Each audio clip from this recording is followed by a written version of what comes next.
I think it's time to talk about some of the hard stuff. This journey has been just like we might have expected, very eye-opening and very challenging physically and emotionally. But the hard thing that I think we need to talk about is that you start comparing yourself because of some of the way the yoga culture meshes with the Western perception of achievement and success. And, there's this reality that there are people that do the practice who are simply athletic, who are simply just going to become very, very good at it very fast. And, when you spend so much time with people that are able to do that, you inevitably are going to say, what is my place here? And am I qualified because I can't do this?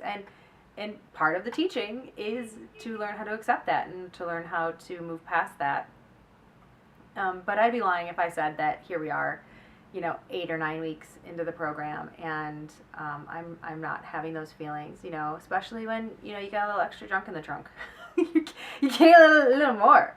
And you got to get that up and over your shoulder to get into some of the arm balances. And you have these moments. But I told my master trainer that in the beginning of the practice of the training session that she said, "What workshop would you teach if you could teach a workshop?" And I said, "I would teach the power of child's pose."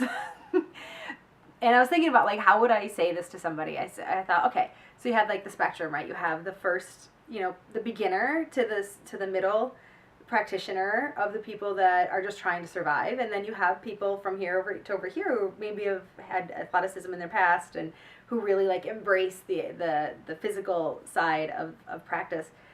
And so, but for these people over here, I think child's pose is a pinnacle pose of forgiveness, because you get into this stuff and you're getting confused and you're trying to survive the physical aspect. Maybe for a day, maybe for 3 days, maybe for a year, maybe for 3 years. And to be able to have that moment where you sit there and you go, oh, okay, I need to catch my breath again. I need to come back to my breath. I need to come back to my mind. When your brain starts racing and you're starting to go all over the place and you're starting to compare or judge or, I call it the one-way ticket on the crazy train to Judgment Town. How do you get off? And my vehicle for that is just doing what I call busting a CP. So bust a child's pose. And, you're not weak. In fact, you're strongest for doing it.